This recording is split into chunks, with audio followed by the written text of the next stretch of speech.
दोस्तों नमस्कार, मैं निलेश उपाध्याय एक बार फिर से आपका स्वागत करता हूं मंथन नई मुंबई में। और दोस्तों, जैसे हम जानते हैं कि नई मुंबई के पत्रकारों के लिए एक संस्था काम कर रही है जिसका नाम है पत्रकार उत्कर्ष समिति महाराष्ट्र, जो पूरे महाराष्ट्र भर के पत्रकारों के लिए, उनके सुख सुविधाओं के लिए, उनके साथ होने वाले अन्याय से लड़ने के लिए, बहुत सारी चीज़ों के लिए जानी जाती है और ये बहुत अच्छी तरीके से पत्रकारों के लिए कार्य कर रही है। मुझे खुशी है कि मैं भी इस पत्रकार उत्कर्ष समिति नई मुंबई का अध्यक्ष हूँ और आज मेरे कंधे से कंधे मिलाकर एक नई मुंबई के लिए काम करने के लिए और हमारे एक पत्रकार, ज्येष्ठ पत्रकार मित्र है आशीष चौधरी जी, जो हमारे साथ जुड़ चुके हैं और आज उनका बहुत बहुत स्वागत करता हूँ मेरे मंथन नई मुंबई में भी और पत्रकार उत्कर्ष समिति में भी। क्या कहना चाहेंगे सर आज? सर निलेश जी, ऐसा है कि बहुत ही खुशी का दिन है किसी भी इंसान के लिए, जब वो किसी भी संस्था से या किसी भी ऐसी चीज़ से जुड़ता है जिससे कि उसको लगता है कि उसके भविष्य के लिए ये चीज़ें ज़रूरी हैं, इन चीज़ों में होना चाहिए। जैसे मैं कई एसोसिएशंस का मेंबर हूँ, जैसे इंडियन डॉक्यूमेंट्री प्रोड्यूसर्स एसोसिएशन हो गया, Indian film producers and directors association हो गया, जो कि अंधेरी में है, अशोक पंडित जी डायरेक्टर, और जो है वो कई लोग जो है मैं संस्था से जुड़ा हूँ, दिल्ली जर्नल प्रेस हो गई, रविश सर हो गए, जिनको भी मैं अपना मेंटर मानता हूँ। और मैं आपको बता दूँ कि सबसे बड़ी बात कि मैंने अपने करियर की शुरुआत बहुत ही छोटी तरीके से की है। मतलब ये एक फ्लोर मैनेजर कहलाया जाता है, जो चैनल्स में, नेशनल चैनल्स में ज़्यादातर की। पहले ऐसा होता था कि अब तो स्क्रीन लगी होती है, स्क्रीन पे आप देख सकते हो, लेकिन उस टाइम जब कोई ब्रेकिंग न्यूज़ आती थी तो फ्लोर मैनेजर का काम होता था कि वो ब्रेकिंग न्यूज़ को एंकर तक पहुंचाए। अब वो फ्लोर मैनेजर क्या करता था, फ्लोर मैनेजर जो है वो फ्लोर पे रोल होते हुए जाता था और पत्रकार को नीचे से चिट्ठी पकड़ाता था और वो चिट्ठी पकड़ के, वो दिन से मैं काम कर रहा हूँ। और आज तो टेक्नोलॉजी बहुत बढ़ चुकी है, आज डिजिटल टेक्नोलॉजी भी हो चुकी है।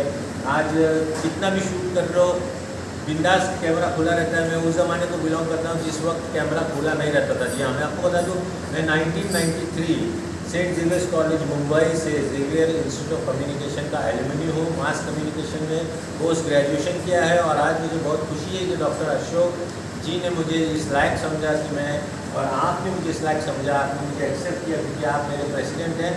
आपने मुझे एक्सेप्ट किया कि मैं नई मुंबई के एज ए वाइस प्रेसिडेंट या उपाध्यक्ष के रूप में आपके साथ जुड़ सकूं।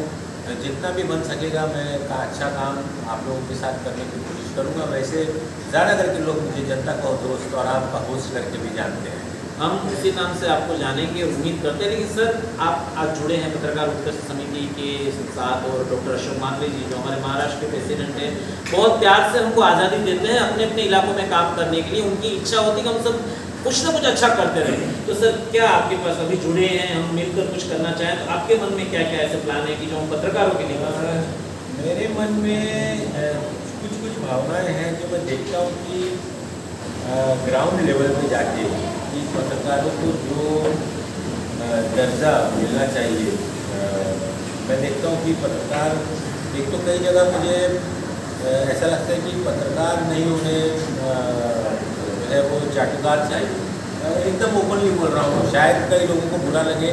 पत्रकार को तालियां और गालियां के लिए हमेशा तैयार रहना चाहिए और मैं तालियां और गालियां दोनों के लिए तैयार रहता हूँ। हो सकता है इसमें से कई लोगों को खराब लगे, लेकिन मैं पत्रकारों के पक्ष में बात करूँगा, क्योंकि पत्रकारों को यदि इज्जत नहीं दी, चौथा स्तंभ बना है जो कि संविधान का चौथा स्तंभ है, उसको मंत्री, संतरी, गंत्री जो है, जो जनता के सेवक ओहदे के सरकारी अफसर है, वो इस तरह से यूज़ करते हैं जैसे कि वो कोई एक थर्ड ग्रेड आदमी बैठा हुआ है और वो बैठा रहे, 2-2 घंटा वेट कराते हैं, कभी कभी 3-3 घंटा वेट कराते हैं, क्योंकि टाइम इज़ मनी। जब समय को आप धन कहते हो तो फिर किसी का समय बर्बाद करना भी उसका धन बर्बाद करने के बराबर है। मेरे हिसाब से किसी को भी इंतज़ार ज़्यादा नहीं कराना चाहिए और जितना हो सके पत्रकार को, लोग सोचते हैं कि पत्रकार जो है वो हर चीज़ जो है वो फ्री में करे। क्यों करे भाई वो फ्री में? आखिर उसका भी मानधन लेने का हक है, उसको अधिकार है, उसको भी 2 पैसे मिलने चाहिए। 90% जो अच्छे पत्रकार हैं उनको मानधन मिलना चाहिए और मानधन लेने में भी कोई बुराई नहीं है, ना देने में। पहली बात तो देने वाला ऐसा सोचता है कि वो कोई उपकार कर रहा है, उपकार नहीं कर रहा है। पत्रकार जो है वो आपको माइलेज देता है, आपको सारी देश दुनिया भर में भ्रमण कराता है। आपको लगता है कि ये लोकल चैनल है, लेकिन आप जिस प्लेटफॉर्म पे हो, जैसे यूट्यूब है या फेसबुक है या यूट्यूब चैनल पे यदि आप आए हैं तो ज़रूरी नहीं है कि आपको सिर्फ और सिर्फ नवी मुंबई या रायगढ़ ही देखेगी, बल्कि हो सकता है महाराष्ट्र का कोई कोने का एक बार एक ऐसे ही केस हो गया। मुझे फ़ोन आया, यहाँ की न्यूज़ देख के मुझे फ़ोन आया कलकत्ता से कि सर हमने आपकी न्यूज़ देखी और हमें बहुत अच्छा लगा, और ये जो आपका जो पैर कटा हुआ इंसान है इसको हम मदद करने चाहते हैं, और वहाँ से मदद मुझे मिली। तो ये यूट्यूब एक ऐसा प्लेटफॉर्म है जो ऑल ओवर द वर्ल्ड घूमता है, इसमें आदमी बंधा हुआ नहीं है। ये आपका यूएसए में भी कोई देख सकता है, यूके में भी कोई देख सकता है, कहीं भी कोई देख सकता है।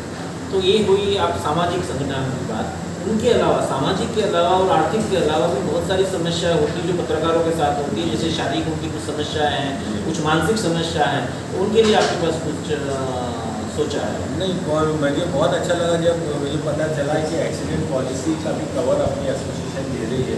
तो ये एक बहुत ही बड़ी बात है कि एक्सीडेंट कवर कराना, और मैं समझता हूँ कि इस तरह का कुछ स्कीम सरकार को निकालनी चाहिए। INB मिनिस्ट्री को भी इस बारे में सोचना चाहिए, इंफॉर्मेशन ब्रॉडकास्ट मिनिस्ट्री को। तो दोस्तों, अक्सर ऐसा होता है मेरे इंटरव्यू में मैं बोलता हूँ ज़्यादा और हमारे इंटरव्यू, लेकिन आज उल्टा था।